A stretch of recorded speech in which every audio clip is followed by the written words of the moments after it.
¿Qué tal? Buenas noches, bienvenidos a Calle 11, este programa sin privilegios. Es evidente, nosotros sí trabajamos los Jueves Santos, no sé a usted cómo le está yendo. Y mientras tanto, vamos a hablar de amistad. Más bien, vamos a dudar de la amistad o de ese fenómeno doloroso del que hablamos poco, la desamistad, cuando un amigo lo corta a uno por cosas que normalmente son injustas. De ahí nos vamos a Tepito, resulta que ahí se produce poesía, se produce pintura. Desde el movimiento Tepito Arte Acá no ha dejado de haber una fuerte corriente creativa que hoy incluso trae gente de otras colonias para hablar de creación artística ahí en Tepito. De Tepito nos movemos a la poesía, ya encarrilados, y tenemos a Julia Santibáñez. Ella es poeta, acaba de ganar el premio Mario Benedetti, y también está con nosotros Sandra Lorenzano, que publicó una bellísima novela sobre Rita Hayworth. Paquete completo, así es que usted descanse, relájese, que nosotros trabajamos. Arrancamos.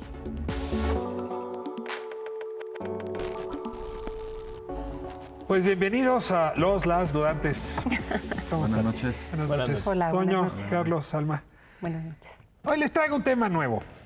Les quería preguntar por el amor, sobre todo el desamor, pero pensando en el asunto, me acordé de la vez que un amigo me tronó y me costó trabajo encontrar la palabra. Así hay desamor que hay desamistad y duele casi tanto como el amor. No les voy a contar el episodio, a menos que me animen a eso, pero a ver, arranquen ustedes. Así como hay desamor, hay desamistad. Sí. ¿Ya se acordaron? ¿Nos tronaron ustedes también? Venga, vas. Sí, y yo he tronado también. Amigos, ya no, Sí. córtalas como en el kinder. Córtalas como en el kinder. Pero hay otra cosa de la cortada de los amigos que a veces no es tan deliberada, ¿no? O sea, hay amigos que pueden llegar a ser muy importantes y de pronto sin que nadie decida explícitamente o voluntariamente que la amistad acabe, la amistad se empieza a erosionar y empieza a desaparecer. Es como el tema de el desamor, ¿no? Hay la desamistad y nadie lo elige. Y de pronto es muy fuerte porque no es como, digamos, poniendo en los términos del amor que decías, no es como que escogí dejar de quererte, sino es que ya no soy el que te quería. No quiero sonar vulgar, pero en el desamor se acabó el sexo. En la desamistad, ¿qué es lo que se acabó? La identidad que te identificaba, valga la redundancia, con el otro. Es decir, mi amiga de 10 o 15 años, que crecimos juntas, que hicimos los mismos procesos, un día ella se casa, tiene hijos, yo no, y su mundo empieza a ser distinto al mío. Ese es un ejemplo. Se rompe la identidad, el espejo de amigos, creo. Es magnético también. Claro. Yo soy quizá más idealista, pero también más trágico. O sea, yo pienso que tanto como en el amor, la amistad es una fuente inagotable de desilusión y de desengaño constante y que uno tiene que, o sea, que uno irracionalmente no se puede sustraer de eso. O sea, es lo que da vitalidad general, ¿no? a toda la existencia. Y esa fuente inagotable, tú decides afrontarla, ¿no? Es decir, yo no sería amigo de alguien a quien no estuviera dispuesto a traicionar con amor, ¿no? Pues, pero yo no podría ser amigo de alguien a quien al mismo tiempo no estuviera dispuesto a O sea, traicionar. hay una tensión. Claro, y me parece que esa es la gracia de la amistad. O sea, no es La una otra cosa parte de la linda, amistad- te agarras de la mano como los árabes y caminas La por el otra mundo. parte de la amistad que es como la cursi, decir, bueno, esto nos da identidad y nos acompañamos, tal. No, la amistad es este amor que es con esta atención para mí y que por eso soy más trágico y más idealista, quizás. ¿Le dijiste cursi, Alma? No, quizás. Dime. Chateaubriand dice una cosa que es muy linda y es que la reencarnación sí existe, pero existe en esta vida. Es decir, reencarnamos varias veces. ¿Es posible llevar a un amigo de una vida a otra? Digamos, ¿también eso ocurre? Bueno, perdón. Vas.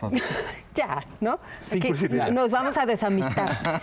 Yo creo que aunque lo intentes, te das cuenta de que no te sale. Es decir, te reencuentras con un amigo después de una ruptura natural o frontal y aunque lo intentes, pues claro que no vuelve a ser lo mismo. Es así, se te atravesó la vida, cambiaste, eres otro. Pero ahí ya hubo truene. Ya hubo truene. Pero cuando te mudas de ciudad, te mudas de piel, te mudas de trabajo, ¿puedes llevar las amistades al siguiente tú? No lo sé. Yo creo que hay una máquina de reencarnaciones que son las redes sociales. O sea, las redes sociales de pronto te hacen reencontrarte con amistades que habías dejado en el camino. Y hay reencuentros increíbles, que es como si nos hubiéramos dejado de ver ayer. Y reencuentros espantosos. Mi compañero de kinder. Sí, con razón nos habíamos desencontrado. Y así, es el curso natural de las cosas, que así se mantuviera. Y Facebook te arroja de pronto, o Twitter, en fin, cualquier red, te arroja de pronto a esa persona que ya era pasado y estaba muy bien ahí. Y el afecto, de alguna manera, sobrevivía al tiempo, porque, bueno, el afecto estaba guardado en ese pasado donde ya no nos veíamos.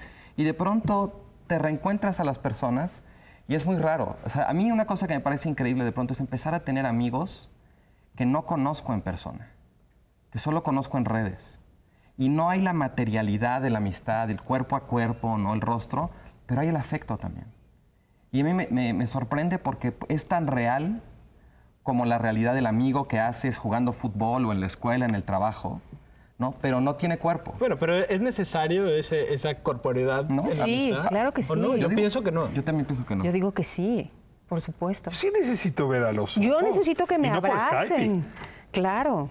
Yo creo que ponerle cuerpo a la relación, a la amistad, para mí es fundamental. Dijo hace un momento que el amigo o la amiga es un espejo. Yo no creo que la red social te ofrezca ¿Cómo no? ese A talento mí de... sí me lo ofrece. O sea, lo Te ofrece sigues, espejismos, ves las eso fotos sí. que sube, las cosas que dice, que de pronto te contesta algo y te das cuenta como esta persona me cachó súper bien lo que estaba yo queriendo decir. Hay la posibilidad de las redes te abren esa ventana. Voy a de contarles, posibilidad. seguramente porque me muero de ganas de hacerlo. El día que me tronó este amigo, un amigo muy cercano, muy próximo, yo le hacía esta reflexión de Chateaubriand y las varias vidas. Ya cuando empezó a decir cosas horribles de mí, se rompió el espejo un poco, como dices tú. Entonces le dije lo contrario. Le dije, mira, la verdad es que uno elige amigos no por lo que fue, sino por lo que quiere ser. Y lo que yo quiere ser ya no va contigo. Escoge uno por eso amigos y amores, por el yo que aspiramos, por esa persona que se parece a lo que queremos ser y por eso nos juntamos con Pues ella. porque vamos rotitos por la vida, con carencias, con huecos, y si te vas agarrando de eso, que a lo mejor ni te das cuenta, pero de alguna manera te complementa, ¿no? Te llena ese pedazo. Y luego cambiaste y te hiciste amorfo. Estas despedidas de la escuela en el cuadernito de nunca cambies, pues eran una petición tan tonta. Porque qué horror no cambiar, ¿no? O sea, nunca cambies, no me jodas, hay que Yo cambiar. todavía tengo mis pantalones cortos. Exacto. Claro, te quiero mucho. TQM, nunca cambies. Claro. Y Cambia. Dice nunca cambies. Debería decir que no pase el tiempo. Eso es curso. Pero, a ver, ¿un amigo es un recuerdo del porvenir, como diría Elena Garro? Sí, sí, sin duda. Yo a todos, incluso a los amigos que he tronado por terroristas emocionales, porque Esos traidores. no, terroristas emocionales, ¿no? O sea, hay amigos que están dispuestos que creen que son como tus papás también, y son terroristas que te absorben todas tus emociones y te están diciendo cómo te las están absorbiendo. Incluso a esos amigos, uno siempre tiene que agradecerles como el paso de lo que uno va haciendo, ¿no? Y también el recuerdo de lo que uno no quiere ser o de lo que uno podría convertirse con otros amigos. Tu amigo más antiguo, ¿cuántos años llevan de amistad? 20 años. Carlos. 25, como desde los 15. 20. Bueno, por lo menos esa ya es una ronda larga, ¿no? Sí, aguantamos, ¿eh? Ya son varias. Bueno, pues por lo que veo aquí, no dudamos tanto de las posibilidades de la amistad. ¿Y tu amigo más antiguo? Pues estaba pensando, sí, debe andar en 25, 30 más o menos. Pero es que soy más viejo que usted. Lo cual habla de nuestra juventud. Claro. Muchas gracias a ustedes. Gracias por acompañarnos en Dudantes. Regresamos en un momento. Ablación. Me hice un juego escénico para interpretar de manera convincente que sobrevivo. Era una cárcel o un matadero con todo tipo de bestias. No recuerdo. Total, el sueño húmedo de un asesino. Es que a veces sobrevivir parece un atentado que busca abollar las perplejidades. Este espacio no tuvo, no tendrá el destiempo como morada, por el simple afán etéreo de los cuerpos de desocupar un espacio al mismo tiempo. Hablando de cuerpos, al menos hoy, pienso, intentar desentrañar es el acto más pueril y más valiente. ¿Será que podré decir alguna vez que el mío empieza a vaciarse las vísceras? Sí, dije bien, viciarse las vísceras. Un mismo paso lleva diferentes direcciones. Es que cada vez que espero el acto de la inspiración, me tiento a expirar, como si invocara el blanco, cada vez que quiero besar el negro, como si lo más indicado fuera lo mismo que lo más honesto. Si me lo permiten, como pellejo al margen, pongo la siguiente anotación. Todos somos la carne que se prenda de algún desprendimiento.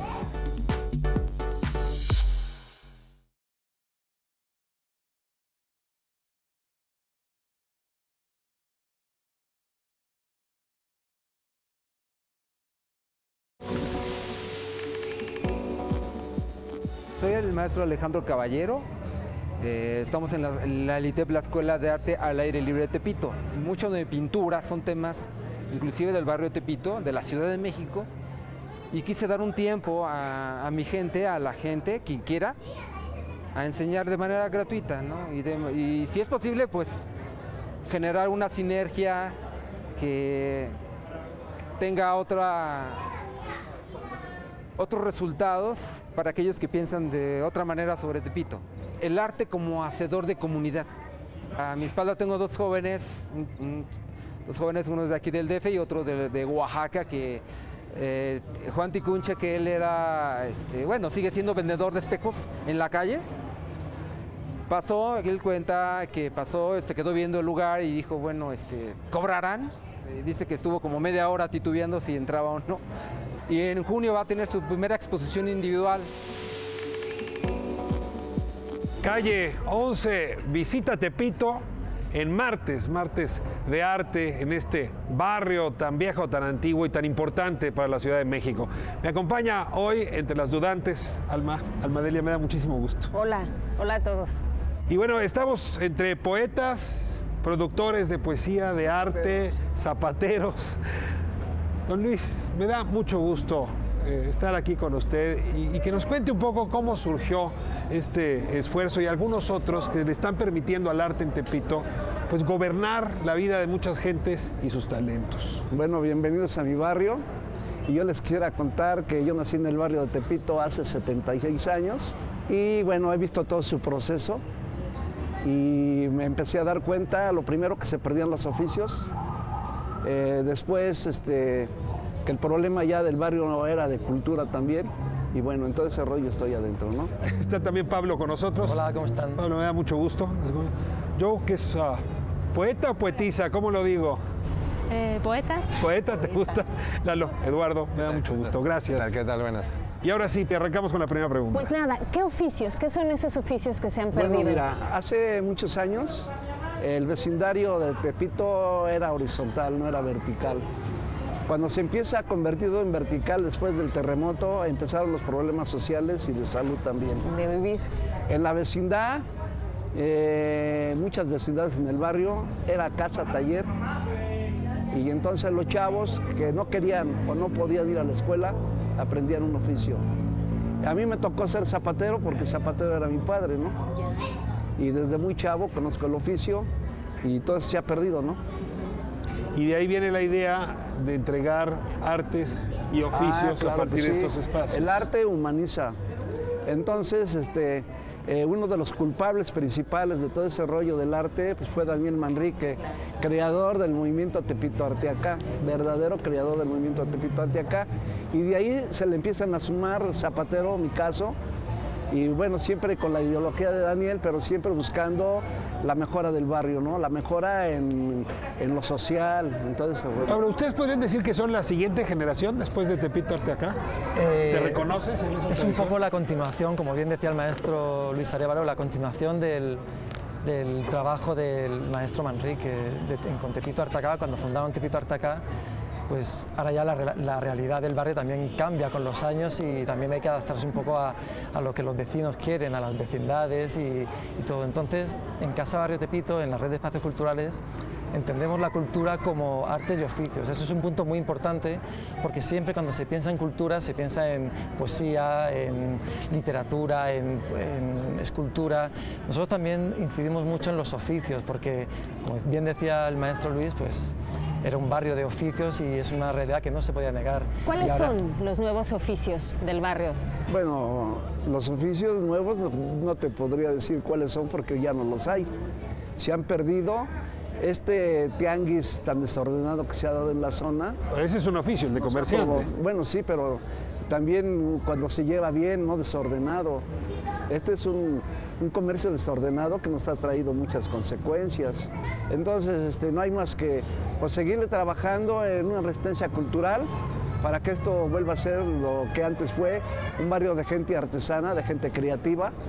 Y bueno, se ha convertido en otra cosa, pero yo tengo la edad todavía como para ver un cambio, ¿no? Madonna de la Gaveta 17. Mezclada en estupor de cloaca envilecida, espesa va cayendo su madrugada desmedida. Cubierta de locura y desaforo, preside el ritual imperioso. Agita sus penumbras demoníacas, cual colas de serpiente, lívidas. Acude al bálsamo fortuito, en forma de boquete, pues dar luz a su tiniebla la mantiene amedrentada. Se ha hecho una rendija, traga niebla. El alba borbotea en su mirada.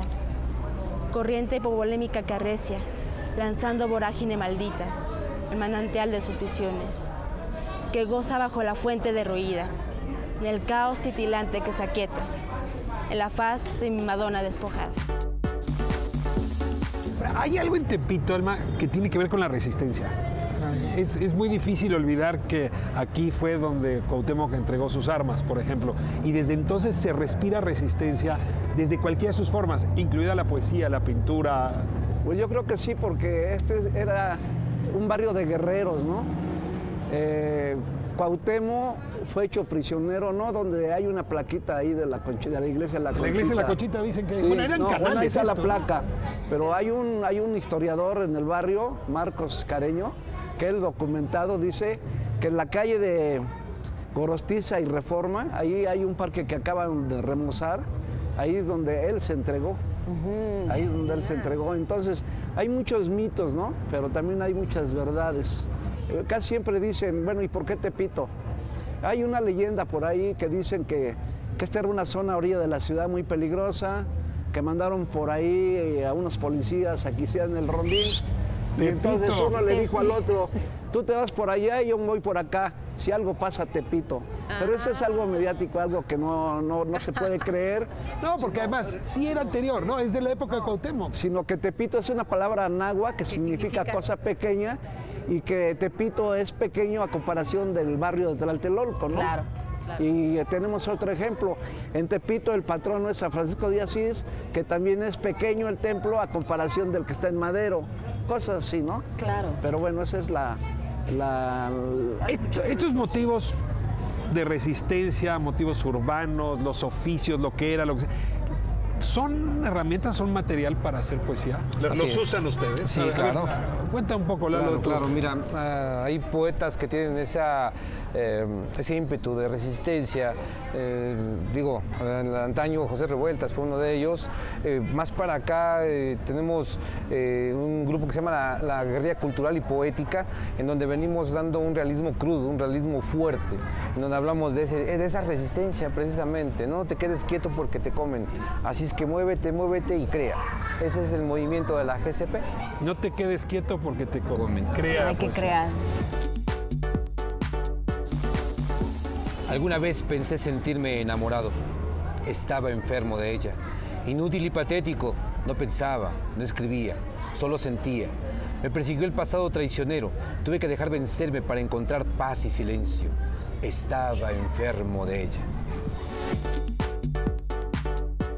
En este ser guerreros hay una terquedad que también viene de un empuje amoroso, de un empuje amoroso al barrio, de un empuje amoroso a las palabras.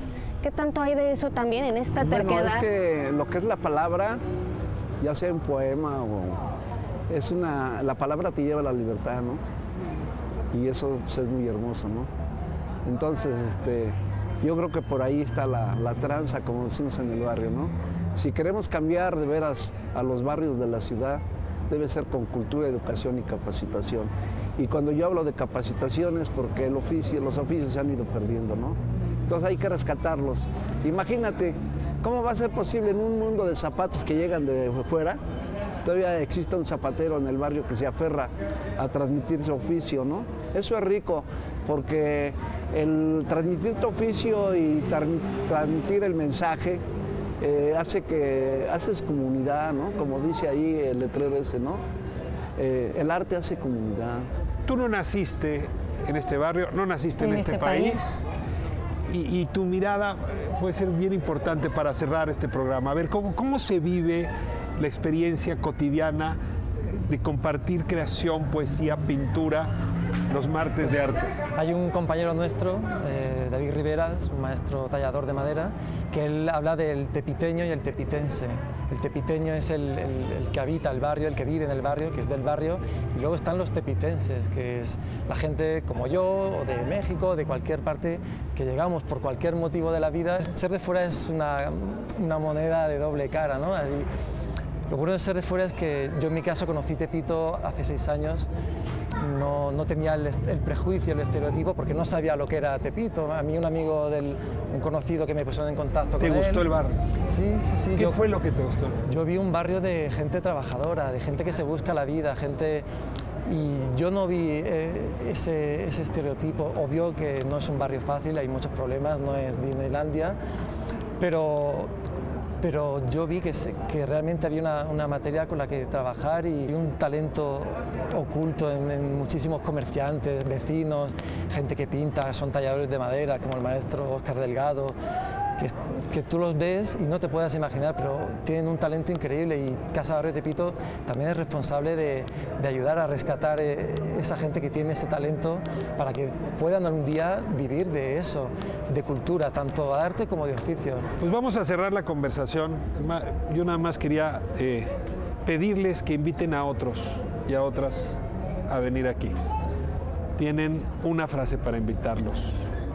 Lo comenzamos contigo. Bueno, el arte no es para ser culturales, sino para sacudir conciencias. Únete a la cultura y vive. Yo. El arte se vive, se palpa, entonces hay que sumergirse en los lugares, hay que buscarlo. Pues yo creo que el arte y la poesía, me gusta decir a mí, más que hablar del taco, es comerse el taco, es darle una mordida y experimentar qué se siente y a qué sabe. No tengamos miedo de morder el taco, ¿no? Hay que no sea de tripas, porque te hace daño para el colesterol. O de tripas corazón, para que sea más poético. Muchas gracias a los 5. Alma, pues cerramos, regresamos a estudio, y yo simplemente digo que este barrio, cada que vengo, me fragiliza. Y eso está cabrón.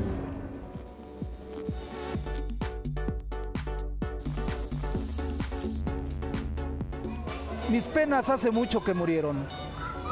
Convencido voy a la casa del Mictlán. Mictlantecutli con paciencia me espera. Mi vida fue como un día y pronto terminará. Llegó la tarde. En un instante llegará la noche y se ocultará mi existencia. Mi cuerpo solo vino de paso a esta tierra, siempre con hambre de conocimientos. El hacedor de las cosas me convidó de su manjar, esto sació mis deseos. Hice 1000 batallas como las hace el sol contra la noche, pude volar como águila, corrí como venado al lado del jaguar, mi cuerpo lo vestí de guacamaya para invocar a las estrellas. Ellas me regalaron cantos para entregarlos a las flores, al jade, al fuego, al viento, a la tierra y a mi hermano el hombre. Ahora hay que sembrarme. Quiero ser ofrendado a la tierra y que Mictlancíhuatl me deshoje para darle a Tonantzin lo que le corresponde. Terminó el ayuno del coyote, el hambre también. Nada es para siempre, solo el arte. Por eso dejo cantos y flores. Gracias.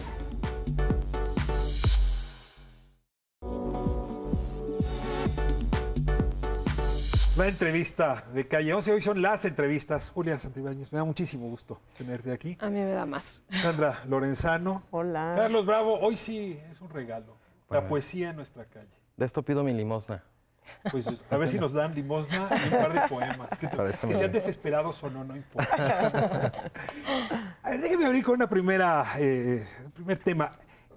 A las dos las veo en transición. Es decir, de un lado Sandra migrando de la poesía a la prosa poética y a la novela. Julia, tú con mucho éxito migrando de la edición, la empresa a la poesía. Te ganaste ahora el premio Benedetti. Y sobre eso quería un poco abrir boca. ¿Es época de transiciones o nada más son ustedes dos y los demás estamos condenados a permanecer? ¿Quién quiere? Empieza si quieres. Mira, sí, yo lo que creo, hola a todos, yo lo que creo es que estamos permanentemente en transición. Y te diría que en términos del lenguaje y del trabajo con las palabras, en realidad el límite entre la poesía, la novela, la prosa poética, pero incluso el periodismo, me parece que no es tan definido como nos han querido hacer creer durante tanto tiempo. Entonces, simplemente te sientas y empiezas a hacer algo, a jugar, a crear, a compartir palabras y van saliendo cosas. De pronto eso se puede volver, lo hablábamos hace un rato fuera del aire, se puede convertir en obra de teatro, de pronto se puede convertir en rap y hip hop en una calle, ya que estamos en la calle. Me parece que lo que hay que hacer es tomar con libertad esa posibilidad de jugar con las palabras. Pero estamos en época de muros, ¿no? Y antes, en efecto, los muros servían para poner estancos, ¿no? La poesía es mía, no totalmente. Es tuya, ¿no? Y ahora de repente resulta que no, que en el trabajo que ustedes hacen esos muros no funcionan. No, no funciona. Coincido con Sandra. Creo que más que delimitar con fronteras muy precisas, hasta aquí termina la poesía y aquí empieza la narrativa y luego sigue el ensayo y más allá está lo que sea, los nuevos géneros que están surgiendo todos los días. Yo creo que estamos en zonas intermedias y que las fronteras, y aquí voy a ser altamente impopular para el señor Trump, creo que las fronteras más que dividir unen, permiten la confluencia de distintos lenguajes, de músicas, si nos vamos a las fronteras físicas, de comidas, de posibilidades verbales, en fin. Y más allá de las fronteras físicas, creo que en general en el trabajo con las palabras, las fronteras no son tan claras y cada vez lo son menos, y qué bueno.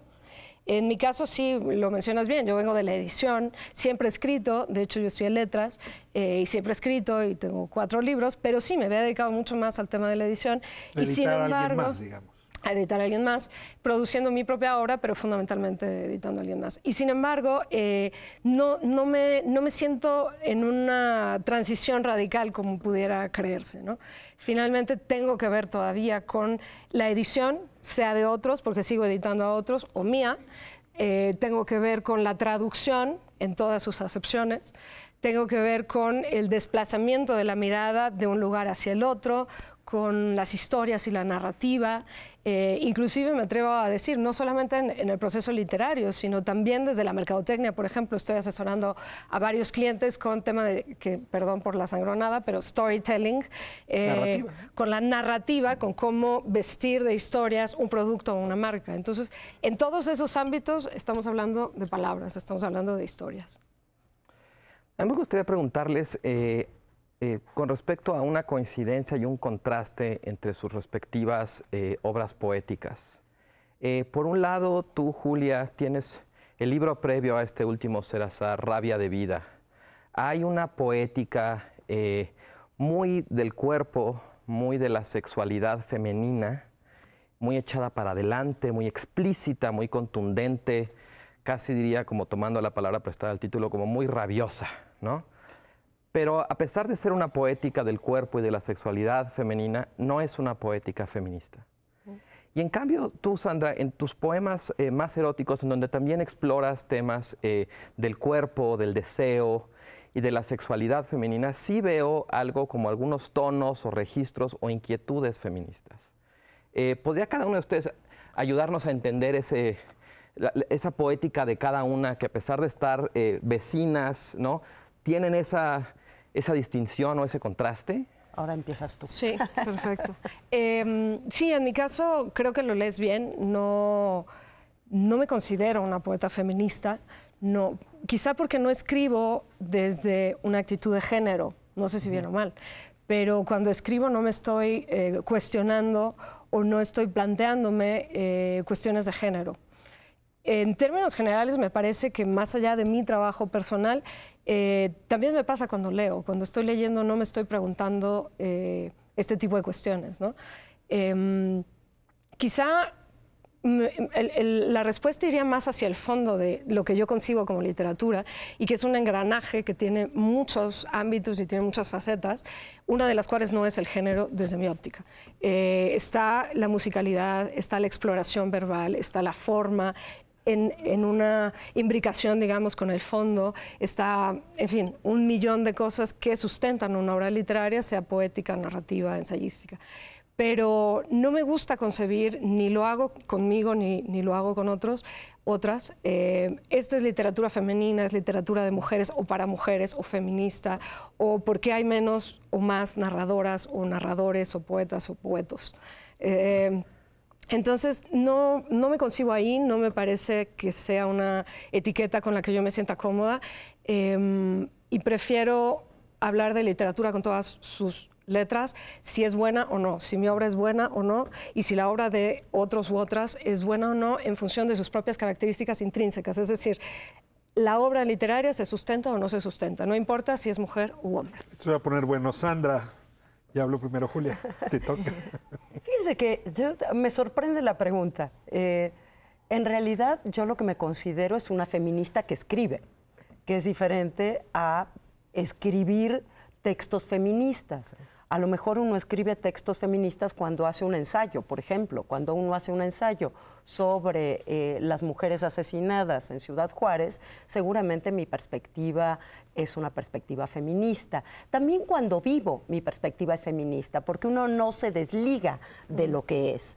Quiero decir, hay una propuesta que me parece válida, que me parece actual y que tiene que ver con la situación de las mujeres en nuestro país y en el mundo. Desde esa perspectiva soy feminista y lo he sido siempre. Ahora, el tema feminista no es un tema presente en mi poesía.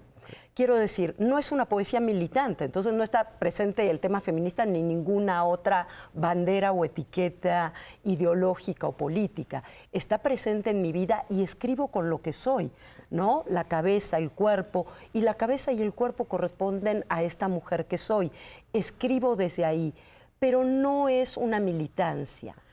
Al contrario, yo diría que en términos temáticos, porque ahora podemos entrar un poquito en eso, ni me preocupa ni siquiera lo femenino.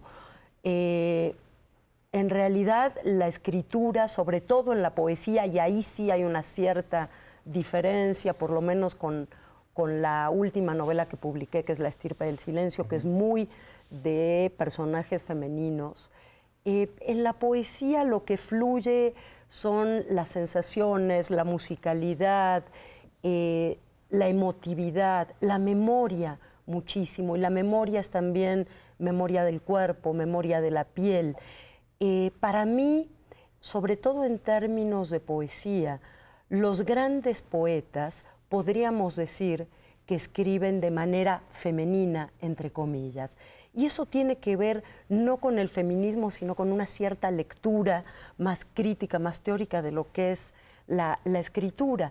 Cuando no obedeces patrones rígidos de escritura, que serían los patrones más masculinos de la escritura, se dice que la escritura es femenina y que pocos escritores tienen una literatura más femenina que Proust, por ejemplo, o que el Octavio Paz de Piedra de Sol, que no cuando escribe Vuelta, ¿no? Entonces, creo que es más complejo eso. Sí soy feminista y no tengo ningún problema con esa etiqueta, como no tengo problema en decir que soy una mujer de izquierda. Hay ciertas etiquetas ideológicas que no me dan ningún miedo. Al contrario, que sé que marcan mi manera de vivir y también mi manera de escribir, pero no una literatura que busque transmitir un mensaje de ningún tipo, tampoco el feminista. ¿Qué les parece si aquí le paramos de hablar de poesía y nos ofrecen poesía? Bien. Julia, te toca. Claro que sí. ¿Nos ayudas con alguna claro que pieza sí. tuya? Supongo que será con lo que te dieron el premio Benedetti. No, porque ese libro es inédito, se llama Eros una vez y todavía no sale. Entonces, de ese todavía no puedo compartir. Sale probablemente en 2 meses. Entonces, podré ya compartir, pero ahora de momento no. Este se llama Ser Azar y es un libro que salió el año pasado. Entonces, bueno, está bastante fresco todavía. La tinta todavía mancha un poco. Voy a leer un poema que se llama Fábula y que es un poema en prosa.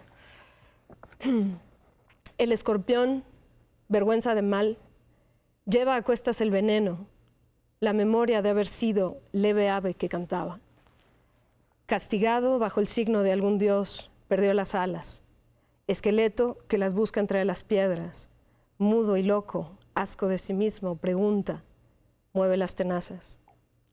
Dicen que cuando de amargura se desborda y de agonía, movido por una cólera ancestral, alza la cola, maldice al cielo y se clava la punta. Dicen que es un sentimental. Ah, qué lindo. Una delicia. Eso es lo que estamos pidiendo, ¿no? Vamos a corte, a la vuelta en la calle No Te Calles, con Almadelia Murillo, y volvemos a una conversación. Nos debe Sandra, ahora de su lado, una poesía. No se vaya.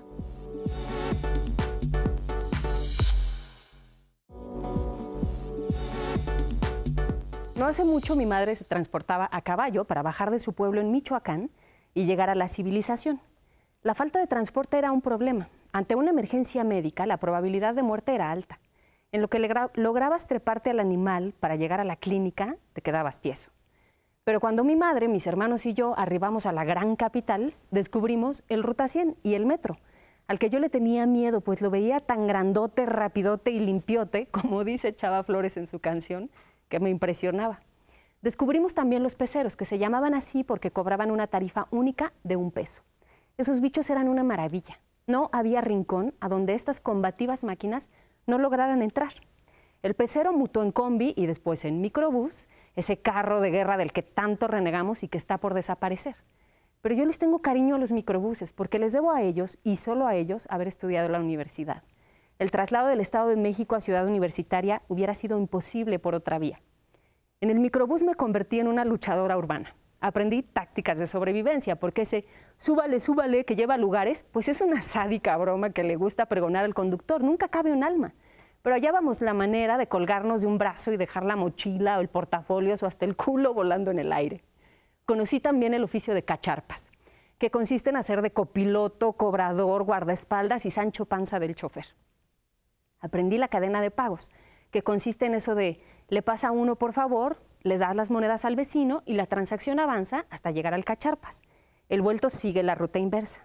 Hay que guardarse las monedas manoseadas y calientitas, tocar el timbre, invocar a nuestros dioses, abrazar la mochila como escudo protector y saltar, cual acróbata de doblajes hollywoodenses.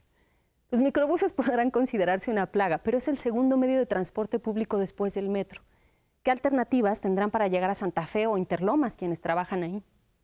Tal vez convenga ir haciéndose de un caballo o un jamelgo bien jalador. Eso sí, aconsejo asegurarse de que circule a diario. En fin, parece que nuestra ciudad tan grandota que no rapidota ni limpiota nos sigue rebasando. Pero usted súbale, que lleva lugares. Esto es En la calle No Te Calles. Yo soy Almadelia y nos vemos la próxima. De vuelta en calle 11. Alma, muchísimas gracias. Es un deleite escucharte todas las semanas. Y es un deleite esta conversación. Como ustedes saben, calle 11 está arrancando. Es nuestros primeros programas y siempre uno se pregunta cómo se ve la tele y la poesía en una misma pantalla. Sí. Y creo que están respondiendo la pregunta. Sandra, déjame ir contigo. Hace un momento hablabas de la última novela sobre Margarita Cancino. Un personaje, por cierto, que se educa emocionalmente en una frontera. Así es. Vivía en Chino, California, allá abajito de San Diego, ¿no? Y trabajaba en las noches, no sé si en el Tecolote, en alguno de estos. No, en el Casino de Agua Caliente. Ya estaba en el Casino de Agua Caliente, que todavía existe. Claro. Todavía existe. Es el casino que tiene ahora Jorge Janrón. En realidad cambió un poquito, pero es eso mismo. Es ese mismo. ¿Cómo se llamaba en inglés Margarita Cancino? Ella se llamaba así, Margarita Carmen Cancino Hayward. ¿Y? Rita Hayworth. Rita Hayworth. ¿Por qué Rita Hayworth? A ver, ¿Por qué escoges este personaje para hacer este juego de la memoria, de las identidades? Ese es un personaje fascinante que cuando conocí su historia, realmente no pude desprenderme de ella. Y así nació La estirpe del silencio, que es esta novela de la cual estamos hablando. Es un título singular para una mujer que bailaba y cantaba. Bailaba y cantaba. Fíjate que no cantaba. Bailaba, nunca cantó. Parecía que cantaba, pero cantaba alguien en su lugar. Era una gran bailarina, gran bailarina. Pero a mí lo que me interesaba de Rita Hayworth eran un par de cosas. Una, que fue una niña abusada por su padre. Abusada laboralmente. Sexualmente. Hay confirmación. Sí, ella se lo contó a Orson Welles, que fue su pareja. Prácticamente todo lo que se sabe de ella es de lo que le contó a Orson Welles. Él fue el que más recibió de las confesiones de Rita y el que fue capaz de transmitirlas. También se sabe, y eso porque hay testimonios más allá de la recámara, que la prostituía en Tijuana, cuando a los 13 años la empezó a hacer cruzar a este lado del río Bravo para bailar en el casino de Aguacaliente. Bailaban juntos. Y la madre trabajaba también ahí como mesera. A veces trabajaba, a veces se quedaba cuidando a los hijos y a veces estaba internada porque era alcohólica. Con ese padre que abusaba de la niña, y por supuesto ella lo sabía y no podía detenerlo, no sabía cómo, o vayan ustedes a saber. Él qué era pasaba. español y la madre era estadounidense. Ella era de Washington, además de una familia de abogados bastante prestigiosos que odiaron que ella se casara con ese bailarín. Ella también era bailarina, se conocieron en Manhattan cuando él venía llegando y se casaron, tuvieron estos 3 niños. Cuando empieza a cobrar fuerza el mundo de Hollywood, muy al comienzo, él, que quería hacerse rico y famoso, decide irse con toda la familia a Los Ángeles. Les toca la crisis del 29 y entonces bajan a San Diego, aunque sea empiezan a dar clases y a bailar en el casino de Aguacaliente, que ustedes saben que era tan lujoso que tenía una pista de aterrizaje, porque los magnates de Hollywood se pasaban en avioneta a buscar lo que hoy diríamos sexo, drogas y rock and roll. En realidad era alcohol, juego y mujeres, porque estaba la ley seca en Estados Unidos. Y ahora es la Fundación de Las Vegas, en realidad. Así la fundación. Tú como historiador lo sabes, es Abelardo L. Rodríguez quien es dueño en ese momento, y con el dinero que hizo ahí financió las campañas de Obregón y Calles. Sí. No me meto en Honduras, pero el personaje de Rita Hayworth nos habla de toda una época. Bueno, un cambio un poco abrupto de tema, pero volviendo al tema de la poesía, a mí siempre me sorprende conocer poetas, porque por un lado me encanta la poesía, pero por el otro lado siento como que le hace falta mucha poesía a nuestra actualidad. Como historiador, como decía Ricardo, yo a veces leo periódicos del siglo XIX donde el poema era un género muy, digamos, para el que el periódico era muy hospitalario, ¿no? Y se hacía sátira, a veces era poema libre, ¿no? Pero la poesía tenía un lugar en la conversación pública.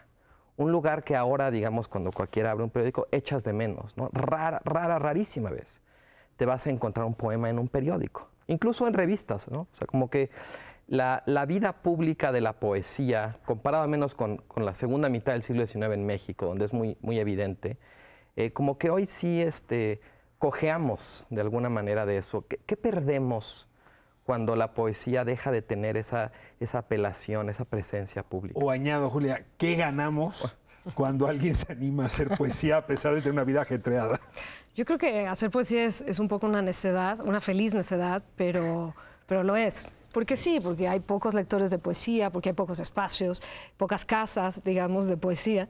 Y sin embargo creo, y obviamente estoy llevando agua a mi molino, porque yo escribo poesía, pero sí creo que se pierden muchas cosas. Por un lado, la poesía no permite que el lenguaje se cristalice, se vuelva, digamos, seco y frío, y que solamente sirva para las transacciones comerciales o para la vida cotidiana, las necesidades prácticas, digamos.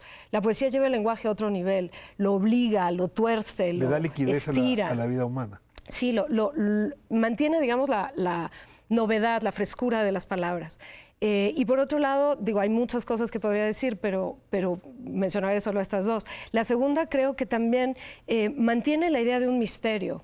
Estamos en un mundo donde cada vez el misterio es más etiquetado como negativo, peligroso, como un territorio insondable y por tanto condenable, ¿no? Y la poesía, decía Lorca, que poesía es cuando se juntan dos palabras que uno no creía que se pudieran unir y forman algo así como un misterio. Y creo que el misterio hay que revalorarlo, hay que volverlo a poner en la mesa de discusión, no desde una óptica de iniciados y entonces vamos a leer poesía que es súper oscura. No, yo no me refiero a eso, ni siquiera me gusta la poesía que es demasiado compleja, sino al misterio de la vida cotidiana. O sea, la poesía lo que hace es petrificar un extrañamiento de ese Cortázar, que puede ser el extrañamiento de ver una hoja, de oír que llueve, de una caricia, de las cosas más mínimas o más grandes, pero verlas desde otro lugar, verlas con una sorpresa, con un asombro, y no porque vayamos por la vida como tontos con la boca abierta, sino porque realmente reaprendamos cómo vernos y cómo ver el mundo. Eso creo que hace falta. Cuando hay angustia por la época, angustia social, angustia, quizá falta de liquidez, de fluidez en las relaciones humanas, el lenguaje sale al rescate.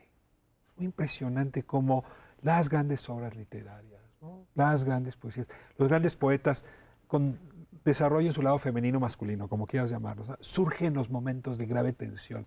¿Por qué? Es como una suerte de vaso regulador de emociones. A mí me gusta mucho pensar que, entre otras muchas cosas, la poesía, que realmente no sirve para nada, y lo digo en términos del mercantilismo que ocupa nuestra sociedad. ¿No es negocio? No es negocio. No solo no es negocio, sino no tiene utilidad según el criterio utilitario que rige prácticamente, ¿no?, todo. Entonces, esto que no sirve para nada, sirve para lo más profundo.